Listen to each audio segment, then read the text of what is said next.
Thank you very much, Sam, from the Power Podcast, for joining me for this wonderful Campfire Tales about Cover, who I had actually narrated / DM'd for.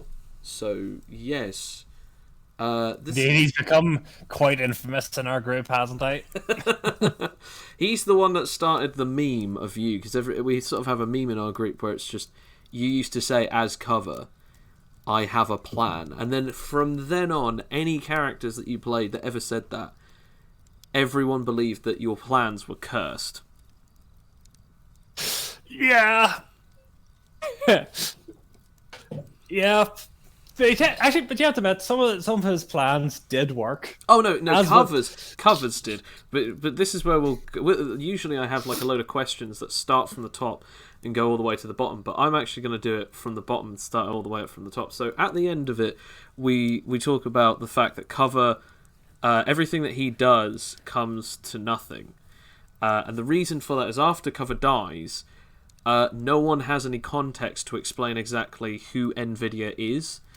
And NVIDIA sort of like states all of the crimes that she committed, and then states like all this, and they went, "Well, then you have to be arrested." And she said, "If this is how it has to be," and so they arrested her again without Cover giving context. There was no way that anyone could say anything, and two of the characters knew, but they weren't able to say anything because Cover was sort of on his own when he met NVIDIA and sort of solved everything out and everything like this, and.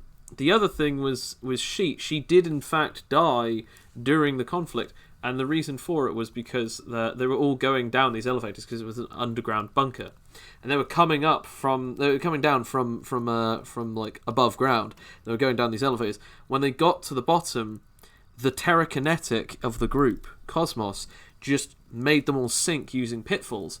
So all of them fell to their deaths, I remember like only about 5 out of the 6 of them actually fell to their deaths, but all of them were like pretty much the big wigs, including a character called Skip Track and Sheet. So literally all the good that Cover had tried to do was practically erased. Not even really to his own fault, but yeah. Pretty much, he could have. I almost could have said he could have not existed in that universe. He just for all the nothing that he technically did. But you know what? I like to think that in our hearts and in our minds, he changed the world. He taught us something. It's just the people who he taught died. Yeah. Which is such a shame because, yeah. Anyway, so there's that. And then I mean, there is, as I said, there's always the alternate universe where he survived and it all lives happily ever after. Come on, buddy. Right. You'll so, never accept it. I know that you'll never accept it, but you're going to have to. So the next one is you jumped from the highest point. Now, it's funny because this is also one of the most infamous thing that I actually captured through screenshotting when it was happening. Don't show them. I won't show them, but the way that to explain it is Sam was...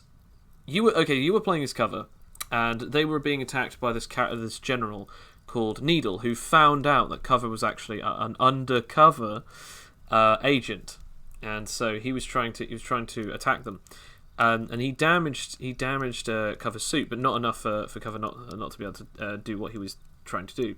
So he had this ability where he could use his cape to glide to safety. So in other words, he wouldn't take fall damage. However, the roll requirement is a 15. Sam got a 13, but that's not the joke of this scenario. What happened was... In fact, Sam, would you like to tell them this story? And if you get it wrong, don't worry, I'll fact check you. But would you like to Okay, fine. I mean, I really wish I didn't have to tell him this part, but okay, and fine. It's the most important part about Cover, let's be honest. Okay, let me tell... Okay. What happened was... I didn't want him to die, because I knew if I failed the role, and I saw that I failed the role, Joe wouldn't let me do it. Joe would just let my character die, as he had. Whenever I rolled the roll first, but I'm gonna go and fly here, they were talking over me. At least they were explaining the thing I rolled. Because once again, the action and help them. I got a 13. I thought I might be able to joke my way out of it, or at least lie my way out of it. And, well, they did not buy it for even 1 millisecond. And you know what? That just proves that liars never prosper. And that's why Cover died, because of my own lies. So again, for context, this is on Discord. So we have a bot, and you roll the dice through Discord. So you type it up D20 plus whatever your modifier is. Sam had two specific things. He had the ability to heal or copy, because he could copy powers, but he could only keep one power permanently through copying. He could always overwrite it and erase it and have another power that he copied permanently. In other words, there's no time limit on it. But yeah, he has the ability to copy other powers. So he only had the ability to heal himself. But he also had the power of cape.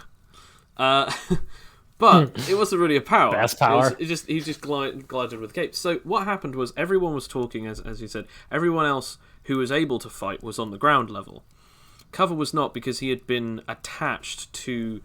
Needle had basically like sutured him to the wall, and eventually Cover broke free, and it kind of damaged his attire a little bit. But anyway, he then jumped out of the window. But the way that he posted it was, we were on voice chat, but he had sent a message saying, "I jump out of the window." Actually, hang on a sec. I've got it here.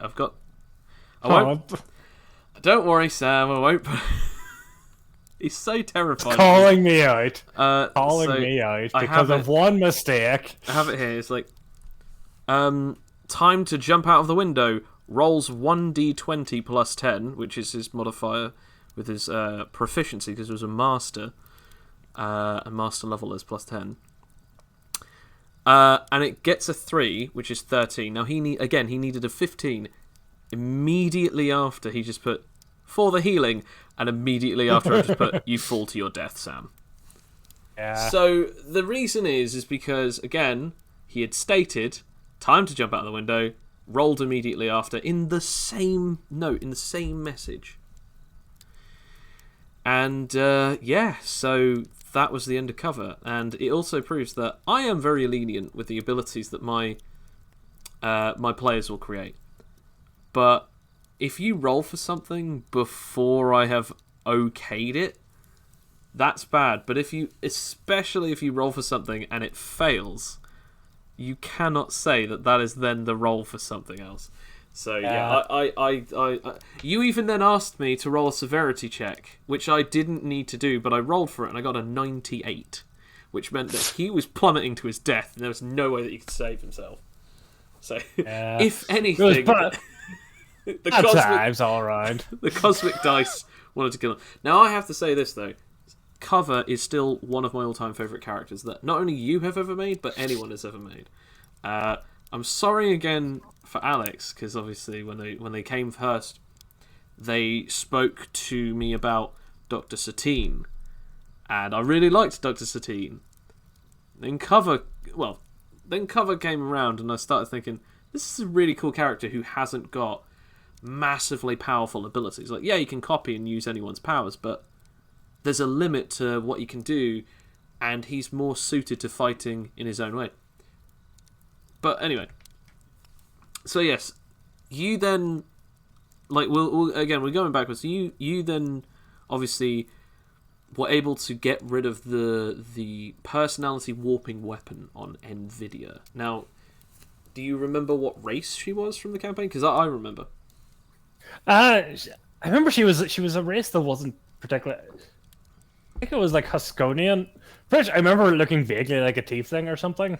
No, not even close. No? Actually, my dude. No. Was she? Was she a bug of some sort? No, she was a serpent anthropial. So she was. That's what it was. She was my little snake girl. Yeah, she was similar to the Wanti or the Yanti from D&D, where she had like no legs, but she has like an entire snake tail, and she had sort of like a hooded cobra head and everything.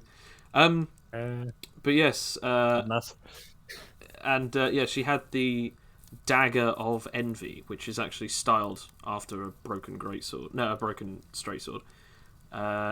it makes the person. So I actually have the stuff written up on here. It makes the person more powerful in two ways. The more envious they are, but it also warps their personality if they don't have a high enough willpower roll. If they fail the willpower save, they then become. They then gain the vice of envy, and they then become an envious person. Do you know what two abilities the dagger actually gives the wielder? Do you remember this? Mate. Not at all. All I may remember was that he was usually very depressing most of the time. Like, whenever she had the dagger, she just kept wanting stuff. And, like, in character, like, I was trying to essentially fuck her. I don't really know, like, communicate with her. So I actually have it here. So the ability is organic shapeshifting and power copying. But the weapon itself, the way that it worked, is that it would shapeshift based on a person's power that she touched. So in other words, if she touched someone who had like copying, the weapon would change not at all. But if she, say for instance, got touched a person with super strength, the weapon would then turn into a big old hammer, and then she'd gain super strength to use it as a hammer. But it also allowed her to shapeshift. Normally, so the weapon would shapeshift based on the powers that would be copied, but she could shapeshift into any person. And the reason for that is because with the whole point of envy is it makes you jealous. It makes you want to be like something else or wants to be different. And also you find you find yourself envious of other people and jealous. And the way that it worked was that she had this dagger, and she wanted to have a better life, and so she would shapeshift into other people and like take on their lives, and eventually she'd leave and take on other people's lives and kind of almost ruin their lives doing whatever she wanted. But eventually she did end up getting found out by someone, and she had to kill them. However, the person that she killed actually turned out to be a really horrible, evil person whose personality gets stored into... You know what, never mind, we don't need to talk about that. Yeah. You doing okay, Sam, in that little cactus body of yours there? I'm doing good. Good, yeah. Yeah. Not feeling angry at the world or any snakes or anything? No. To be honest, this was long ago now. Pretty much the only interactions I can remember is like them in the elevator together when he manages to talk her out of it. The bit where they throw the weapon into a lake. I loved that. That was such a good moment. And again, this is actually coming on to the next part, which is you charisma rolled your way into a situation that meant that you and Sheet actually became very good friends and very good teammates. She had the ability called Thread Count, which is just telekinesis, but only on fibers, and so she can control other people's clothing and so on and so forth. You actually caused a damn fatal wound, and you then healed her using the powers that you copied. Afterwards, I think you either got a very high charisma roll, or you actually got a natural 20. And when you did, she was just like, "Why don't you kill me?" And you just said, "Because I don't think it's necessary," or something like that. No. I healed her first. Yeah. Obviously, yes, yeah. Then I healed her first. Then I charisma'd my way. Because, if I remember correctly, Cor didn't really have any great stats. I don't think even his charisma was that great. It was okay. The way the way the dice kept rolling for me, they wanted him to be the most charismatic person in the world. You know what? It's almost like as if it was the dice was some kind of like patron god, and eventually your luck ran out when you jumped out of that window. They're like, nah. What it was? It was the fact that I had the anti-Alex luck. During those times, it was because Alex kept getting very bad rolls. You kept getting really good ones, and then Legion was just OP all around, so it didn't really make any difference. Uh, I really liked Cover. I really thought it was great. I also really liked the interaction he had with She. Obviously, Simon Line, an NPC who was once a character that I played as, and then in an old campaign. So I made him like an elderly, well, not an elderly, like an older version of himself, and he somehow became friends with Cover in their backstory, and then he was just an NPC. Like he didn't level up or anything. He was just, and he wasn't really there all that much. He was just there to train some people in some skills, and then he just left the story for a bit, and then came back when it was best convenient. Because I was just like, here's a reference to my character. Bye. Yeah, it happened. That definitely was a thing that happened. These things happened, you listeners. And then finally, shocking scenes here. So we're actually going to get into the main part of this, which was obviously in this crime syndicate known as the Sleepers. O'Toysum, the head member of the gang, he had also one of these personality altering weapons, but his personality already was very lazy. He was slovenly. It was a giant. I'm going to ask you then. Do you know what race he was, and do you remember what weapon he used? I mean, normally I don't see racing characters, Joe. But no, I know his weapon was like one of those, like the thing Tsubaki turns into in Soul Eater. Yes, yeah. Whatever those are called. Kusari got a chain scythe. Those things, the things are just like it's like a big long chain, but with two weapons on either eye. It was a giant chain scythe where it's like the chains like were huge. The whole point of it is that like anyone who can control it can manipulate metal and have telepathy. But yes, but can you remember what race he was?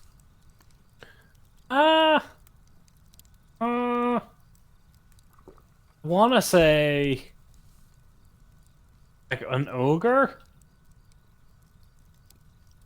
Is that something? Is that your final answer? Is he just human? No, O'Toysum. I just vaguely remember him being fat and lazy. No, okay, so O'Toysum was actually not fat, because you're thinking of one of his henchmen, which I'll get into. O'Toysum was a very tall, lanky, and very like almost skin and bone creature.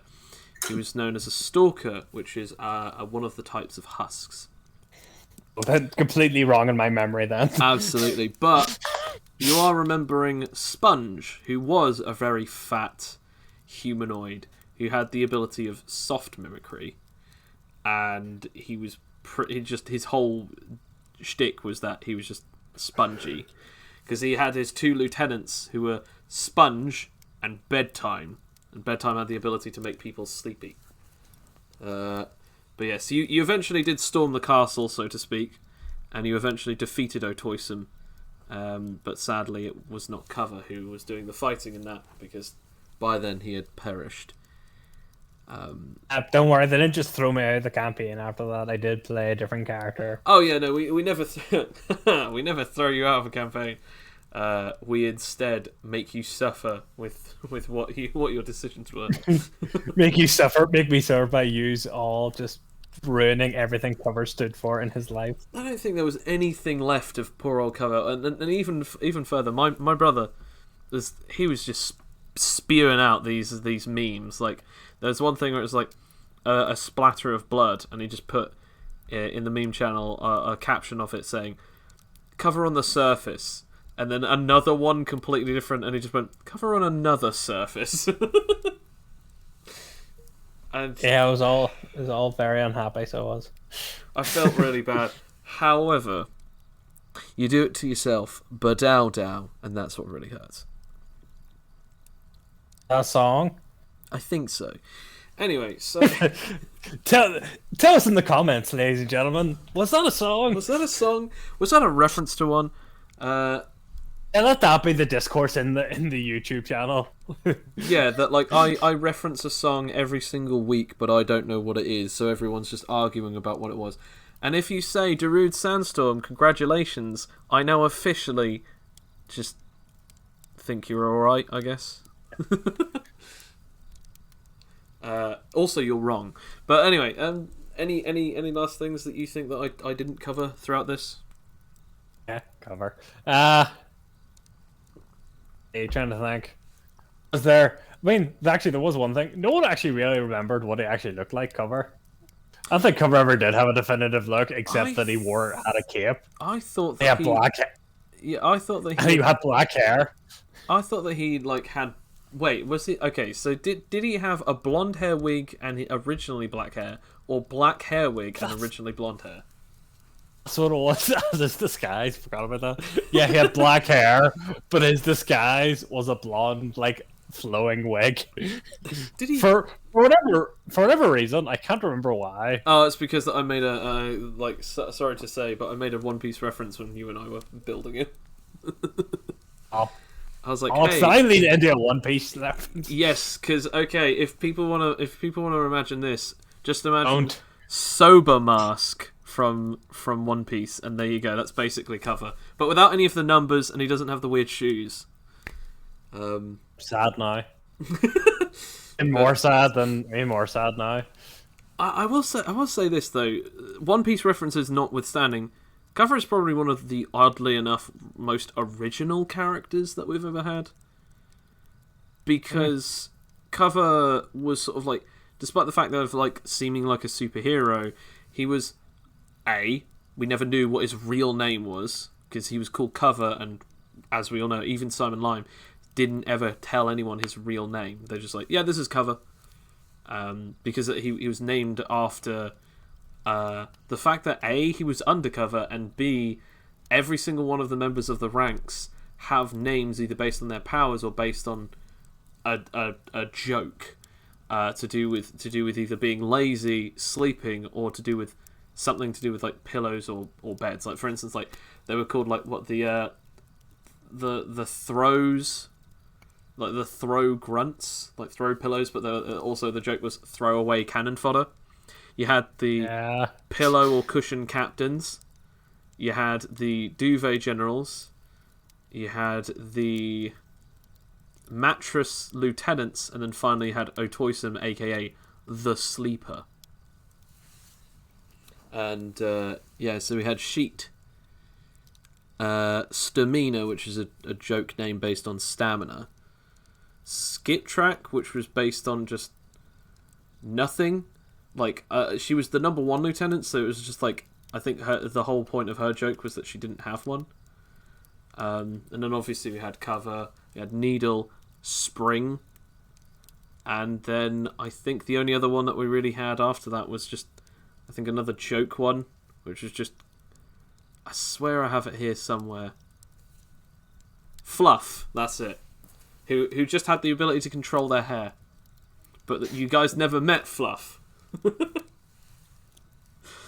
So, yeah, I put a lot of time and effort into that campaign for that weird gang, and it was such a big side quest as well. But it was everything to cover. That's what very few characters have ever made like the alternate universe for in my head when they survived. Most of the time, I'm quite happy. Okay, they died.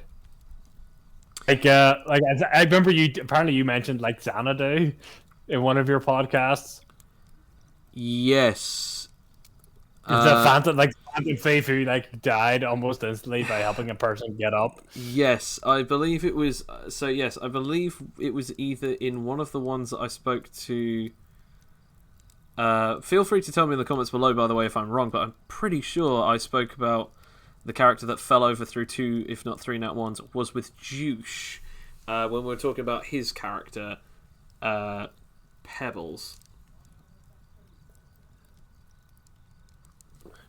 No, I mean this is just what Connor told me, because Connor was, and I'm pretty sure he's laughing now at that fact that I mean a character that willingly accepted, willingly asked, "Can I roll Constitution? Can I roll to lift you up?" and that, my friends, is why you don't ask for anything Best part is, I wasn't even the narrator at the time. We were still using the Animite Tales system. So I was just like, look, okay, yeah, I said, look, Alfie, yeah, he can roll Fortitude if he wants. It's not like as if he can instantly go into, like, some horrifying system. So I guess, like, he could roll a nat 1, and then therefore he gets a nat 1. Okay, yeah, but he has to then roll Survival. And if he fails that, then it's like instantly from fatal moments into like instant death. In fact, Sam, you're the reason why we now have the 3 fatal moments tokens. Because originally it was just fatal moments has a certain amount of things, but if you ever get a natural 1 whilst in fatal moments, you just die instantly. Where now we actually have this thing of like it just takes away 2 tokens. Because like we're like, this is bad. And see, thing is though, whenever people play the game, they should have helped with by Sam for the number of rules you've been forced to change to deal with me. Yeah, I mean, people are also not going to be too happy when they find out that they can't make infinite nuclear explosions. Oh yes, sadness. So, yeah, I mean, you have been a playtester for the last, I think now just over about a year and a half now. I believe it's got to be now. It's been a fair long time. It has been a fair long time. You started when we were actually doing like a homebrew Skyrim campaign. Yeah, which was weird. I played a character displaced in time and space. Yep. Then you played. He's in the game now. Yes, and then you played. Oh yeah, yes, because you.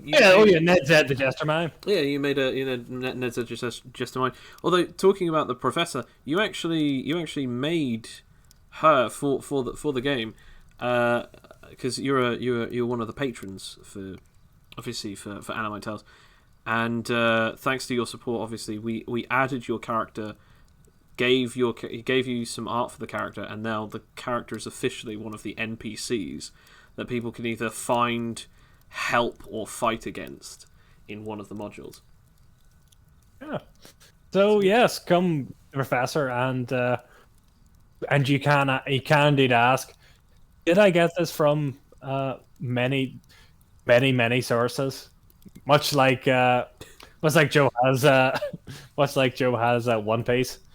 I have indeed seen Batman, the animated series, and maybe it is a bit like Baby Doll, but who's to say? Who is to say? Maybe it's like Mana from Drakengard for the 3 of you that have played that game. Well, yeah, I guess that's a thing, but yeah, Drakengard. If nothing else, that's what I want. That's what you should come away with. From this talk, play Drakengard with a K. Yeah. I think that's an interesting note to leave it off on, to be honest. Thanks again, Sam, for coming on for this. I mean, obviously, hopefully the others will hear you in the Power Podcast, as we do them every Friday, and I attempt to post them every Friday. And these I attempt to post every Friday and or Saturday, so if you guys are looking and or interested in hearing more of this kind of stuff, definitely hit us up at Animite Tales on Twitter, and obviously at Animite Tales on YouTube, because I don't know how else you'll be able to hear this until we are able to somehow put them somewhere else like Spotify or SoundCloud. I will try and do that at some point, because that would be awesome. Have you got any last things? Have you got anything? It's kind of weird to say because I know that you don't really have your own channel, but do you have anything that you want to talk about or plug? Plug. Plug.